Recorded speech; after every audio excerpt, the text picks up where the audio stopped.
Alright, fish keepers, today we are ranking killifish, and trust me, this group is wild. You got fish that'll outlive your houseplants and others that burn bright for 3 months and then vanish. Shout out to Mr. Stider2901 for this idea. Thanks, man. We're covering everything from S-tier legends to heartbreakers that'll make you question your fish choices. So, let's find out which ones actually deserve your tank's precious space. The Redchin Panchax is that one friend who's always in a good mood, just constantly swimming around, exploring every corner of the tank, just living their best life. These guys are stupidly hardy. I mean, honestly, you could mess up a few things with water parameters, and they'd still probably forgive you. And they're not picky eaters either, which is always a win when you're trying to figure out what the heck to feed. They'll take flakes, pellets, frozen food, basically anything you throw at them. The colors on these guys are pretty solid too. Nothing that'll blow your mind, but definitely eye-catching enough to make them worth watching. They got this nice red chin area, that gives them their name, and the rest of their body has this pleasant olive green tone that works really well in planted tanks. They're active swimmers, so you'll actually see them doing stuff instead of hiding all day, which is like half the battle with some fish. The catch though, they're annuals. Yeah, built-in expiration date, like subscribing to something really fun that just cancels itself in a few months. You get attached, they become part of your daily routine, and then suddenly you're dealing with the reality that they're just not designed for the long haul. It's a bummer, but it's also just part of the deal with a lot of killifish. Still, between the personality and how ridiculously easy they are to care for, solid B tier. Short-lived, yes, but what a ride while it lasts. Clown killifish are the poster child for tiny but make it fashionable. They got this sharp striped pattern running down their body like nature gave them a custom paint job, and it looks real good. Only about an inch long here, but they somehow act like they own the entire tank. It's genuinely funny watching them swim around with all this confidence when there are fish 10 times their size in the same space. Super peaceful though, so that confidence never turns into actual aggression, which is perfect for community setups. They are surface dwellers, so you'll mostly see them cruising around at the top of the tank, which makes them great for filling that upper level if you have bottom dwellers already. They're jumpers though, so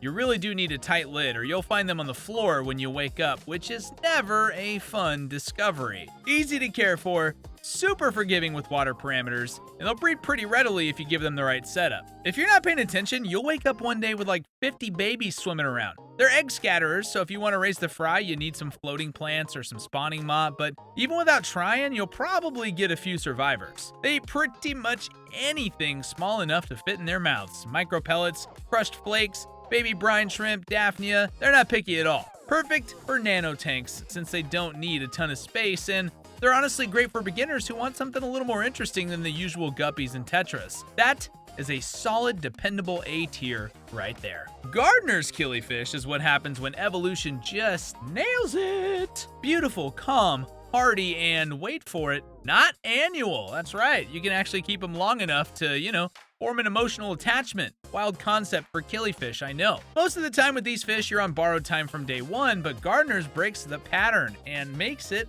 all the difference. Their colors pop under good lighting. You get these nice blues and reds that really stand out, especially on the males. Females are a bit more subdued, but still attractive in their own right. They don't start fights, they don't stress out easily, and they'll adapt to pretty much any reasonable setup you throw at them. Soft water, hard water, whatever. They just roll with it. And they're not huge either, topping out at around 2 inches, so they work in smaller tanks without feeling nice and cramped, Breeding them is straightforward too if that is something you're into, and they're egg layers, so give them some dense planting or a spawning mop and they'll do their thing without much encouragement. The eggs are pretty tough compared to some other species too, and the fry aren't impossibly difficult to raise if you've got the right food ready. They eat standard aquarium fare like flakes, pellets, frozen food, nothing fancy. But what really sets them apart is how complete they are as an aquarium fish. There is honestly nothing to complain about. They look good, they behave well, they don't die on you immediately, and they're not demanding about their care. Easy S tier. This is the fish that just gets it right on every level. Guys, let's talk about Bluefin Nothos. They're like the really talented artists who never got famous. The shimmer on these guys, insane. Those fins look like they've been photoshopped, catching the light in this electric blue way that stops people in their tracks when they see your tank. The body has this nice warm tone with splashes of red and orange, and when the males flare their fins, it is stunning, people. They're adaptable, peaceful, and surprisingly easy to keep happy. Not super demanding about water parameters, though they do appreciate slightly cooler water than some tropical fish, which actually makes them easier to keep in a lot of climates since you're not really even needing a heater, depending on your room temperature. They're not huge, around 2 inches max, so they don't need massive tanks, and a 10-gallon? That's gonna work fine for a small group, though bigger is always better. And the best part is that they're pretty chill with tank mates too, as long as you're not pairing them with anything aggressive or something that'll, eat them. They do well in species-only setups, but they can also work in peaceful community tanks with similarly sized fish. Feeding them is easy. They'll take most standard foods, though they do seem to prefer live or frozen options when you can provide them. But yeah, they're also annuals, I know. So they show up, make your tank look absolutely incredible, and then peace out right when you're starting to brag about them to your fish-keeping buddies. It's such a shame, because in every other way, they're fantastic. The colors alone put them way higher if they just lived longer. Still an excellent fish, totally worth keeping despite the short lifespan, I might add. Respectable B tier for sure. The least killifish might be the most misleading name in the entire hobby. Least, sure, in size. They're tiny, maxing out at less than an inch, but definitely not least in charm, personality, or usefulness, I might add, as an aquarium fish. These little guys are super chill, minding their own business, not bothering anybody, just doing their thing. And when they breed like they're trying to break some kind of world record. Seriously, if you put a male and female together, you will have babies. It's not if, it's when and how many. They're live bearers, which means no eggs to worry about. Females just pop out fully formed miniature fish, which is pretty cool if you happen to catch it happening. Beginner friendly, guys, I'm serious, this doesn't even begin to cover it. These fish are borderline indestructible. They handle a wide range of temperatures, they're fine with varying pH levels, and they don't need fancy filtration. Plus, they'll basically eat any food small enough for their tiny mouths. Crushed flakes, micro pellets, live foods, they ain't picky. Perfect for nano setups, because you don't need any space at all, really. You could keep a small group happy in a 5-gallon tank, which tends to make them ideal for people with limited space or anyone wanting to try their hand at a desktop tank. They are native to the southeastern United States, so they're actually pretty cold tolerant too. Some people even keep them in unheated tanks. They won't win any beauty pageants, but that's okay. They're fairly plain looking with just a basic silvery body and a small dark spot near the tail, but they do make up for it by being reliable and genuinely rewarding to keep. Watching them interact, breed, and raise their young in a well-planted tank is surprisingly entertaining. Easy, peaceful, endlessly cute, and tough as nails? Dude, clear S tier choice in my book.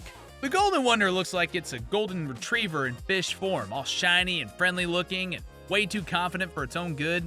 They got this gorgeous golden yellow coloration that really pops under aquarium lighting. And their finnage is pretty impressive too, with these nice flowing fins that always happen to catch your eye. They're active swimmers, always out and about, which makes them pretty fun to watch as well. The problem is that confidence comes with a seriously massive appetite and a mouth to match. At 4 inches long, this thing will absolutely eat your smaller tank mates without a second thought.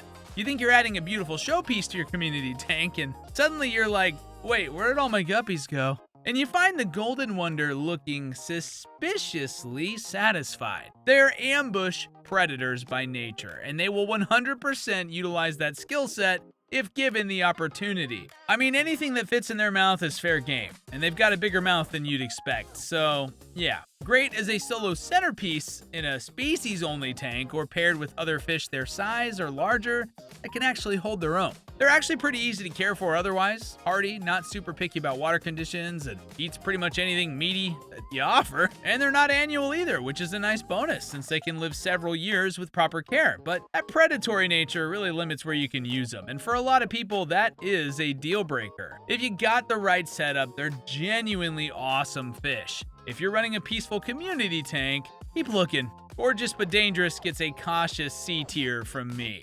Aphyosemion bivitatum is one of those underrated gems that most people, they don't even know it exists, which is honestly criminal because these fish are fantastic, colorful, calm, and they got enough regional variants to keep collectors entertained for literally years. Each population has slightly different color patterns and finnage, so you can deep dive into this species alone and never get bored. Super hardy too, which is, always appreciated. They're not as delicate as some of the more exotic killifish species, and they'll tolerate a pretty decent range of water parameters without freaking out. They do prefer softer, slightly acidic water ideally, but they're forgiving if your tap water isn't perfect. Easy to breed as well, and if you're into breeding projects, this is a great species to start with. They're egg layers, and if you set up some breeding tanks with some spawning mops or dense plants, they'll deposit eggs pretty reliably. These eggs can handle being pulled and stored, which makes raising fry more manageable since you can control the hatching timing. Males have really nice colors, usually combos of red, blue, and yellow depending on the variant, and females are a little more muted but still attractive. They're peaceful, so they work fine in community setups with other small, non-aggressive fish, though many people prefer keeping them in species tanks to really appreciate them. But you don't have to. They max out at around 2 inches, so they don't need a huge tank. 10 or 20 gallon works great for a small group. And you might be saying, "Oh, Mr. Aquarium Store Depot, what's the catch?" Well, you might have guessed it. They're annual. You start thinking, "Wow, this fish is actually perfect in every way." And then nature's like, no. Everything must die. It's frustrating because if they just lived longer, they'd easily rank way higher. Still, for the looks and personality alone, solid B tier. Deserves way more love than it usually gets in the hobby. Yo, listen, with a name like Magnificus, you kind of expect this fish to show up wearing a cape and announcing itself, and honestly, it kinda does. Native to South America, specifically Peru and Ecuador, it's got style, attitude, and enough shimmer to really grab your attention when it catches the light right. The males especially have this gorgeous flowing set of fins with combinations of yellow, blue, and red that make them look almost painted. Oh, and they're hardy, peaceful with other fish of similar size, and generally just a great choice if you want something unique that'll make your friends go, "Wow, what is that?" when they see your tank. They're not super common in the hobby, which adds to the appeal if you're having fish that aren't in every pet store. And water-wise, they're pretty adaptable. They prefer soft, slightly acidic conditions like most South American fish, but they'll tolerate a range as long as you're not doing anything extreme.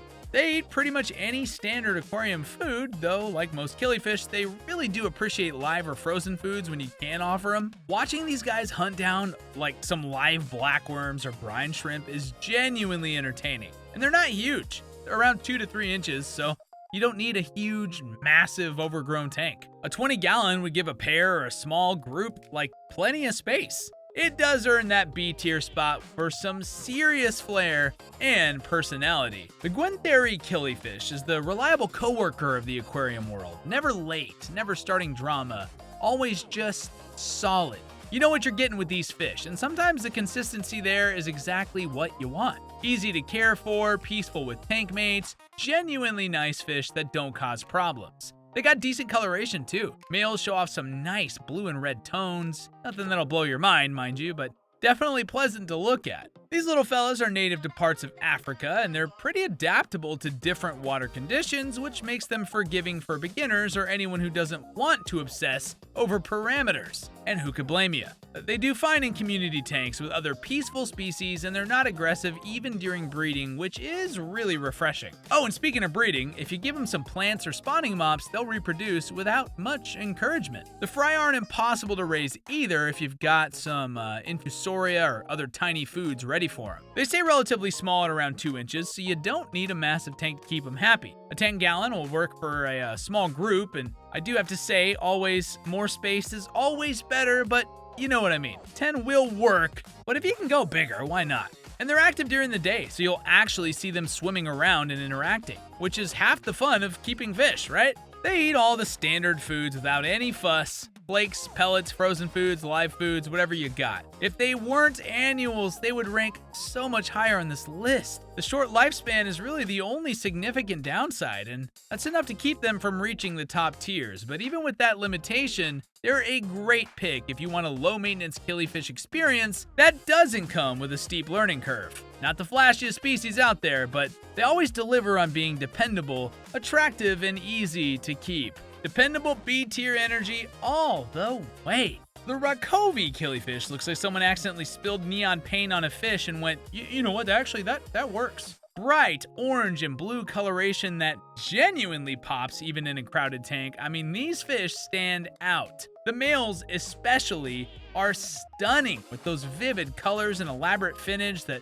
glows when they swim. Friendly, totally community safe as long as you're pairing them with other peaceful species, and just perfect beginner killifish if you want something more colorful than the usual options. These guys are native to South America, found in Colombia specifically, and they've been popular in the hobby for decades because they're just so darn easy to work with. They're not demanding about water conditions, though they do prefer soft, slightly acidic water like most South American species. They'll tolerate a range though, so, don't stress too much if your tap water isn't perfect. They eat pretty much anything you offer: flakes, pellets, frozen foods, live foods, and they're small enough that you need to make sure the food is appropriately sized, but that's true for most killifish. Breeding them is straightforward if you're interested in that. They're egg layers, so they'll deposit eggs in plants or spawning mops if you provide them. The eggs here are actually fairly hardy, and the fry aren't impossibly difficult to raise compared to some of the other species that we talk about here. Until you remember, yeah, I know, they're annuals too. You knew I was gonna say it. You fall in love, they thrive for a bit, and really become part of your daily routine, and then boom, heartbreak season. Never gets easier, honestly. But they're so easygoing and genuinely good looking that you'll probably just keep getting them anyway, because that experience is worth it despite knowing that it's temporary. The colors alone make them worth keeping, and the fact that they're so beginner friendly means pretty much anybody can successfully keep them. Consistent, beautiful, and temporary, that's B-tier material for sure. Now, Norman's Lampeyes are like little night lights just swimming around your tank. The glowing blue eyes catch the light perfectly and create this really cool effect. Oh, especially when you got a whole group of them schooling together near the surface, and they do best in groups. Definitely want to keep at least 6 or more, which does make them even more fun to watch since they're naturally social. You'll see them swimming together, interacting, and just generally looking amazing as a collective. Peaceful, hardy, and finally, not annual. Pretty sick. They're gonna stick around for several years with proper care, and they won't cause any drama while they do. Perfect community fish. They're already completely peaceful, and they stay small enough to work with other nano species, and their super chill temperament means they're not gonna harass anyone or get harassed by other peaceful tank mates. Basically zero maintenance once they're settled in. They're not picky eaters. They'll take flakes, small pellets, frozen foods, all without any issues. Being surface dwellers, they're great for filling that top level of the tank if you got mid-level and bottom-dwelling fish already. And they're also from West Africa originally. They'll handle a pretty wide range of water conditions without complaining. These little fellas are native to streams and rivers where water quality can vary, so they've evolved to be adaptable. They max out at 1.5 inches, so they're genuinely small and work perfect in nano setups. A 10-gallon tank would comfortably house a small school. And that is just refreshing to hear sometimes. They make the tank look better without even trying. That eye shine is just naturally eye-catching. And when you got a group moving together, it creates this very, very pleasant visual effect. They'll breed in your tank too if water conditions are right, though raising the fry does take some effort since they're so tiny. Little tiny babies. We're confident these guys fit in A tier for being reliable, beautiful in their own subtle way, and genuinely easy to keep long term. Now, my friends, the Florida Flagfish ain't winning any beauty contests. Let's just get that out there right now. They're not ugly, but they're not gonna make anyone stop and stare at your tank either. They got this kind of muted pattern with some vertical striping and a bit of color, but it's subtle. However, it earns serious points for being genuinely useful, and sometimes utility definitely beats beauty. It's one of the only fish that'll actually eat blackbeard algae, and to do a legitimately good job is just incredible. Not just a nibble half-heartedly here. We're talking about these guys do great. So if you've been battling that stubborn stuff on your plants and hardscape, these fish can actually make a dent in it. They're native to Florida, hence the name, which makes them pretty adaptable to various conditions and temperatures. They can handle cooler water better than most tropical fish, and some people even keep them in unheated tanks depending on their climate. Tough, easygoing, and not annual, which is honestly surprising at this point in the list. They'll live several years with proper care, giving you that long-term fish-keeping relationship that's harder to find with killifish. Males can get a bit territorial with each other, so if you're keeping multiple, make sure you got enough space and visual barriers to break up lines of sight. But they're generally pretty peaceful with other species. They eat pretty much anything. Flakes, pellets, algae, vegetable matter, frozen foods. They're not picky at all. And they top out at around 2 inches. They're not big, but they've got enough bulk to them that they won't get pushed around by other community fish. If you want a fish that works hard instead of just looking pretty, this is your new guy. Solid performer, gets results, doesn't complain. That sounds like A-tier behavior to me. The neon stripe Lampeye is sleek, subtle, and has just enough shimmer to make you do a double take when you see him in the right lighting. They got this iridescent stripe running along their body that catches the light in some very interesting ways, and their eyes have that characteristic Lampeye glow that makes them stand out. Peaceful, hardy, and thankfully not annual, woo! So you can actually enjoy them long term without the ticking clock that comes with so many other killifish. They will live several years with proper care, which is exactly what you want in an aquarium fish. They're also pretty rare in the hobby, which gives you some quiet bragging rights when fish-keeping friends come over and ask what they are. You know, not everyone has them, and that exclusivity factor is kind of nice if you're just into having something different. They look great in a small group too. Definitely keep at least 5 or 6 together since they're naturally social and feel more comfortable with others of their own kind hanging around. Being social fish, you'll see better behavior and more natural movement when they've got company. They bring that subtle pop of color and visual interest without taking over the tank or demanding to be the center of attention. And water-wise, they're pretty adaptable. They do prefer soft, slightly acidic conditions ideally, but they tolerate a reasonable range here too. And they're not super picky. They'll take small flakes, micro pellets, frozen foods, all without any complaints. They stay small at around 1.5 inches, making them perfect for nano tanks or part of a peaceful community setup with other small species. They're from West Africa originally, and like other Lampeyes, they're surface dwellers, so you mostly see them in the upper portions of the tank. Balanced, reliable, and just quietly impressive without being flashy or demanding. That, my friends, is A-tier all the way. And that is a killifish ranking. From short-lived show-offs to long-term legends, these fish prove that being small definitely doesn't mean being boring. Thanks again to Mr. Steiner2901 for this idea. I mean, great call, my friend. Let me know in the comments which killifish you would rank at the top, or if you think I completely missed the mark here. And hit that subscribe button if you're into fish that keep you humble. And I'll catch you in the next one.